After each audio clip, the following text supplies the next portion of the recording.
Update کریں آپ کو، پی ٹی آئی نے سپریم کورٹ میں الیکشن کمیشن کے خلاف توہین عدالت کی درخواست دائر کر دی ہے۔ آپ کو اہم خبر سے آگاہ کر رہے ہیں۔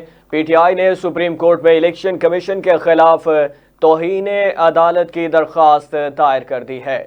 پی ٹی آئی کی جانب سے لیول پلینگ فیلڈ فراہمی کے فیصلے پر عمل درآمد نہ ہونے پر الیکشن کمیشن کے خلاف توہین عدالت کی درخواست دائر کی گئی ہے۔ درخواست میں چاروں چیف سیکرٹریز، آئی جی، سیکرٹری داخلہ، سیکرٹری الیکشن کمیشن کو فریق بنایا گیا ہے۔ درخواست میں کہا گیا ہے کہ سیکرٹری الیکشن کمیشن نے 22 دسمبر کے حکم کے باوجود پی ٹی آئی کی شکایات کا ازالہ نہیں کیا ہے۔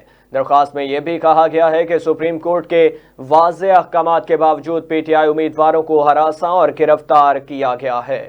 درخواست میں یہ بھی کہا گیا ہے کہ آئی جی پنجاب پی ٹی آئی کے خلاف ہونے والی کارروائیوں کے ماسٹر مائنڈ ہیں۔ الیکشن کمیشن کے خلاف سپریم کورٹ کے فیصلے پر عمل نہ کرنے پر توہین عدالت کی کارروائی کی جائے۔